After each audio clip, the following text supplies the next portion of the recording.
Hey up, it's me. Today I thought I'd just talk through a little bit about the last 3 months or the first quarter of 2025, which is still crazy, isn't it? That we're saying that we're in that. I've done quite a lot of reading, so most of this will be about reading. Started off lots and lots of books, slowly tapered off, which is fine and does make sense because I'm working more than I was at the beginning of the year. First things first, I got some new glasses. Now, I am a contact lenser. I am a contact lens wearer. I just find glasses a lot on my face. I wear them when I have to because I can't wear contact lenses 24/7, which I would love to, but the optician said my eyes just become a bit too dry. I work on a farm, so I think just all the dust and everything else is not great for me to wear contact lenses all the time. So for when I absolutely have to wear glasses, I got some new ones. I got them from Firmoo. What are they called? Yeah, Firmoo. I got 3 pairs, so I really treated myself. I didn't think any of them would suit me, and they are out there, okay? This is the first pair. I absolutely love them. They're a bit green. I'm not sure how much you can tell on camera, but they're just subtly green. I love them so much. They don't look as good without makeup on. I still love them anyway. I'll be wearing them all the time. It's nice to have a bigger frame as well. I hate it when you can see the frame of your glasses. Oh, it's so annoying. So this is pair number 1. These are metal. Now, they're quite heavy. I don't know why I didn't expect them to be quite heavy, but worse than that, that's not really for me. I quite like the look of them. The little tortoiseshell design on the frame on the outside. They're nice, I like them. I'm just not sure how long I could wear them for. And the third pair, which my boyfriend has said are Deirdre glasses. I accept that they are Deirdre glasses. Deirdre Barlow, as in from Coronation Street, but I love them anyway. Look how cute are they? They're so cute. I'm not sure what would be like the perfect way to wear them. You know, what am I doing? Something cute. I love them. Very cute. But not for today. That is the first order of business. Secondly, I have been doing a lot of running recently. I actually joined a running club near my house yesterday, which was very exciting. A proper club, like official club. It wasn't just 1 or 2 people meeting up and going for a run together. I loved it. We only did 5 miles. Could have done more and gone faster, obviously. I'm quite new to running, and it took us like an hour. We did half an hour to a certain place, and if you'd not made it there, it was time to turn back. But oh, I loved it, and I feel like I'm really going to get into this. So I started running because I'm training for a bleep test. This is a really difficult bleep test. So many people have said to me, oh, it's fine. It's no problem. You'll be able to do it easy. You work on a farm. But they are usually the people that are training for the police bleep test. This is a lot harder. So the police bleep test is only 15 metres. Mine is 20 metres. Police one, you only have to make it to, I believe, level 5. I'm not actually sure. This one is 8.8. It's so fast. It's so difficult. But that's where I started running. I've got a practice bleep test on Tuesday. So far, I've only been making it to 7.5. Was that the most I've ever made it to? Possibly 7.4. So I need to be hitting 8.8. 8.8 is the minimum. So, running club. And I really do enjoy running. I've really enjoyed this. And me and Danny do a lot of hiking. So, can you guess what I did next? I signed up for a 22-mile trail run. I've always wanted to do this. I've always wanted to join a running club as well. I just never did. There's always so many things to do in life, isn't there? So many hobbies that I pick up, things that I want to do that some things just get passed up, don't they? I've always wanted to do this. I think the biggest reason I've never done this is because I've been too embarrassed. I just never wanted to run in front of anyone. I want anyone to look at me. What if I was slow? All those things are still true, but now I just don't care. I think it's because I'm 30. I think you just get, it's like a reward for aging. You stop giving as many fucks. So I don't care that what I might look like running. Maybe I'll give someone a laugh that day. That would cheer me up if I brightened someone's day with a funny run. So I've signed up for the Two Valleys Trail in September, which is in the Lake District. Really, really excited for it. There is a time limit, and the time limit is so long. I think it's 8 hours, and I can easy walk all of that in less than that time. So it'll be fine. If I have to walk it all, that's absolutely fine. Quite a lot of it is going to be flat, so I'm going to give it a good shot. I'm quite excited for it, but it's quite nerve-wracking taking on such a big challenge, isn't it? Fitness-wise as well, I've been trying to lift more weights overhead. Strict press. I don't know if you're ready for this, but the guns are growing. Oh, that looks like nothing. Does that look like nothing? What about this? Stuff? Muscles? It must be the light in here. They're huge. Lugging these muscles around everywhere. And doing all these things is also helping my climbing. So life is just synergy. You know, everything's coming together. Yeah, stuff. One more thing I have done, which is very, very exciting. I made a sourdough starter. He's called Zaphod. He's called Zaphod Beeble Bread, as in Hitchhiker's Guide to the Galaxy. Zaphod Beeblebrox. Danny was reading it and I loved that book. And all the characters were just making us laugh, all the names. And at the time, I started my sourdough starter, so he ended up being called Zaphod Beeble Bread. Zaphod is thriving. He's 2 weeks old now. He's doubling in size, bubbly, and he smells correct. All the good things. I made one loaf yesterday, a very, very small practice loaf, but I also didn't have a Dutch oven or a casserole dish, those sort of things, so I have them now. And this morning I made my first ever sourdough discard bagels. It's a wonder I have got up off the couch, because I am now more bread than human. They are the tastiest things I've ever had in my life.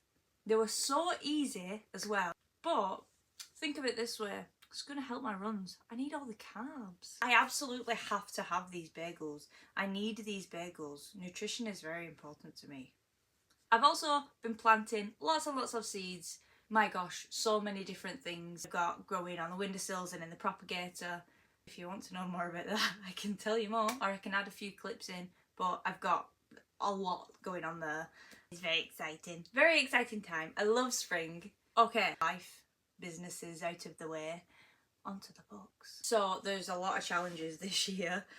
First of all, I came across the Canterbury Classics Jane Austen reading challenge. I suppose not reading, just challenge. This is to celebrate Jane Austen turning 250 this year, and they just put together a fun little challenge. So far, I have read Pride and Prejudice, January. Oh my goodness, I loved this book. This was... This is so stupid. It's Bridget Jones. Why did I not realise before that Bridget Jones is just a retelling of Pride and Prejudice? He's called Mr. Darcy. It's not that I didn't know that. It's just that I never pieced together. I think I thought of Mr. Darcy a little bit more as just a classical romance figure. I know what I mean, but I can't tell you. I read Pride and Prejudice and I absolutely loved it. It was so beautiful. I'll be reading it again one day in the future. I've not really read much Jane Austen, which is why I wanted to do this challenge as well. I've always wanted to, but it's just those classics that the list is never ending. There's so many books to read in life and it's just been added to a long list. But I read Pride and Prejudice now. Now, the challenge for February was to try your hand at needlework. I was planning on doing some sort of cross-stitch thing, and I also didn't want to spend any more money and pick up another hobby more than anything, because I pick up hobbies very easy. Or a new project, I guess, as well. I've got a lot of projects on at the minute. So I did crochet a little bit, which is something that I already do. I'm not sure whether you would fully accept that as needlework, but that was my contribution to it. And for March, the prompt was to read Sense and Sensibility. Now, I've not finished that, and March was yesterday. It is now the 1st of April. But I do plan on continuing that book. I've just got a lot of books that I'm reading at the minute. I will say I'm enjoying it so far. I wish I didn't have to put it down, but there's been a few library books that I've had to get back and that kind of thing, so I had to pause it for a second. Now, on to another readathon, the Irish Readathon. Now, I've been following this challenge or readathon, I guess, less than a challenge. Still a reading challenge. I've been following this now for the last 3 years, and I really enjoy taking part in it. I love books set in Ireland anyway, but it leads you to find books in quite an unusual way, because I don't usually look for books based on a colour, or just looking for a book for a certain reason is a little bit odd, I think. And turns out it's quite fun. The thing is that it's helped me to read more non-fiction, because I don't often read non-fiction. It's not usually my cup of tea. But for the last 2 years I've tried to read Irish history and have a bit more background and context to certain things that obviously do pop up in Irish fiction, in all Irish books, I guess. So the prompts this year are: read a green book, read an Irish book with mythology or folklore, read an Irish book written by a person of colour or LGBT plus author, read an Irish book that has won an award, and read your favourite prompt from past readathons. Now, I've really not done very well on this challenge this year. In fact, I've only read 2 of them.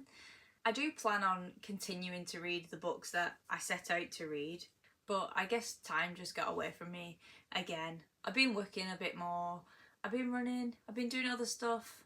Life's happening, you know, sometimes there's just less time to read. So I've picked, for my green book, I can pick So Late in the Day by Claire Keegan, or, which I did actually read, I really liked that one. Or I could read The Morrigan, which has a green cover.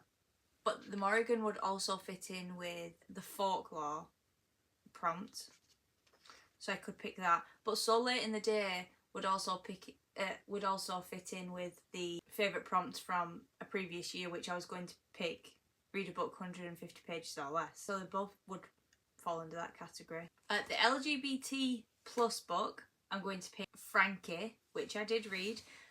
Absolutely loved this book. Read it for a book club, and it's not really a book that I would have usually picked up, as it spans the life of one character really, and it starts off when she was younger in the 50s, I think it was, and ends with the end of her life. It was just so special, beautiful. I would absolutely read more Graham Norton in the future.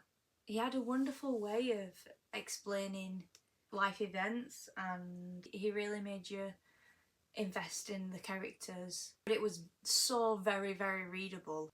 I just felt like it whizzed past so quickly, and as soon as I turned the last page I could have just read it again.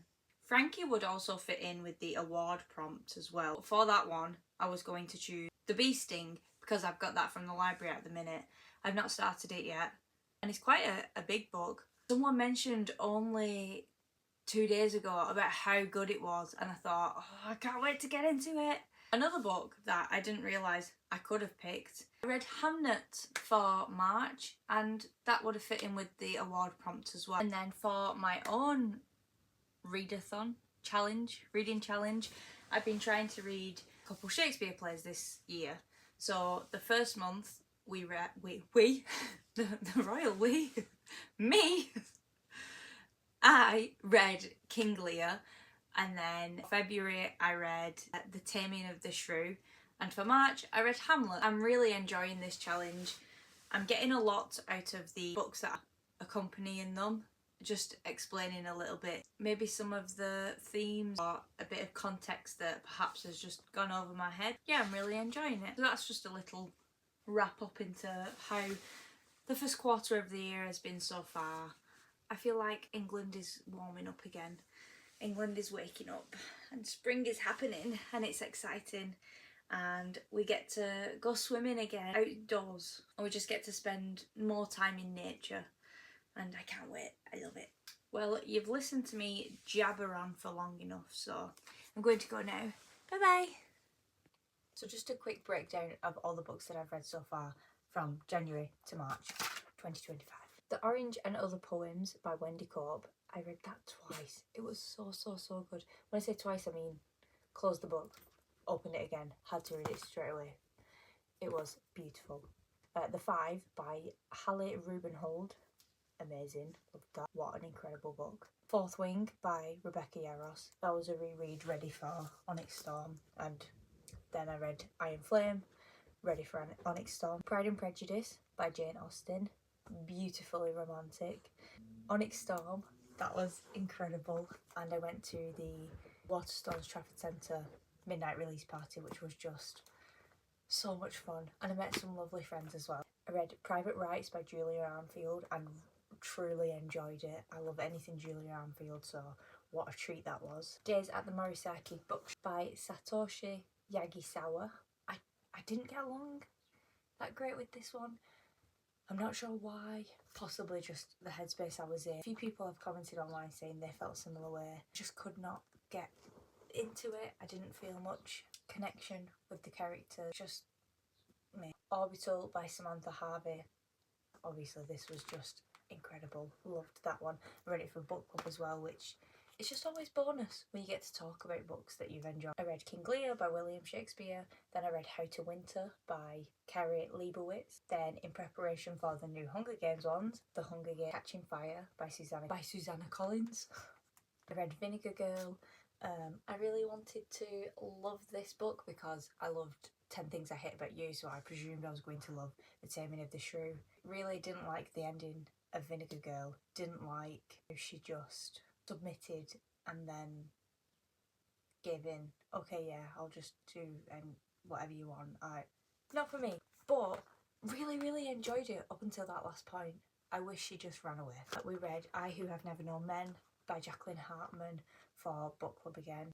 Oh my goodness, what a book. Oh, it's incredible. It's funny, it wasn't for everyone. Some people, it was just very meh, and they didn't like how there just wasn't as many answers.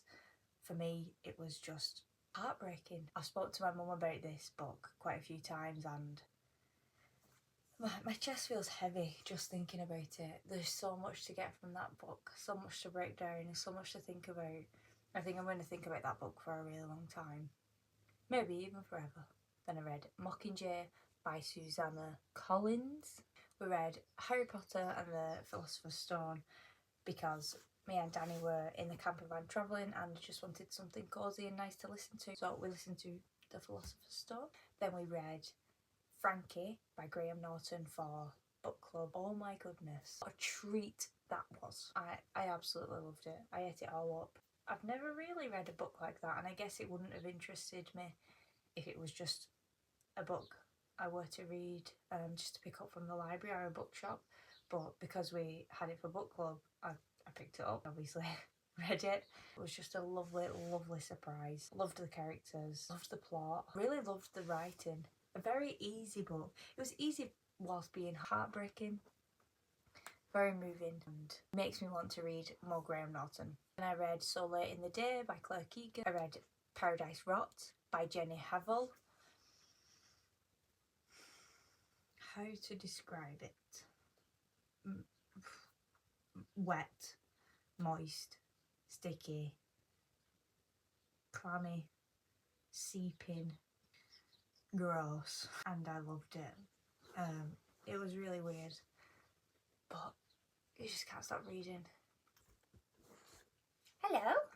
Then I read The Ballad of Songbirds and Snakes, ready for the new Susanna Collins book, and I went to the midnight release party for that one. I read Hamlet Is Not Okay by R.A. Spratt. Perfect, wonderful, oh my goodness. Breaking down Shakespeare like that in such an understandable way that I presume is for young adults, in a way that they could understand. It was a way that I could understand. It was perfect. Brilliant author. Unfortunately, she's not done a book for every single Shakespeare play, which is what I was really hoping. But, oh well. What a way to bring Hamlet alive. Incredible. I read Normal People by Sally Rooney. I think I expected a little bit more. I saved this book for the Irish Readathon because I've read pretty much all of her other books now. I think I should have read this one first. It was good and it felt like a Sally Rooney book. I enjoyed the writing, I enjoyed the people, I enjoyed the characters, all the twists and turns and the actions that the characters took. They felt very, very familiar because of Sally Rooney's other book. I enjoyed it. I really did enjoy it. I think I was just expecting this to be the absolute peak pinnacle of her writing, which doesn't make sense because she's still writing. She literally had intermezzo only, what was it, like the second half of last year. I enjoyed that more.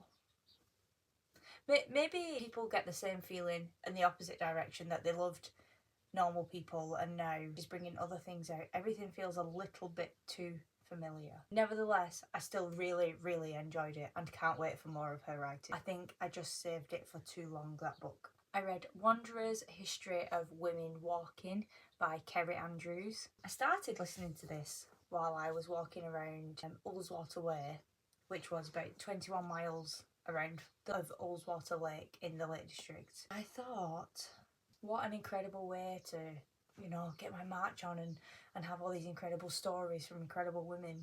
The narrator really bugged me and I did struggle to get through this, and it took me like a long time. It took me about a month to get through it, which is not great for an audiobook, not for me. Usually I can get through them pretty quickly. I really did like the stories though, and I will actually reread it as well.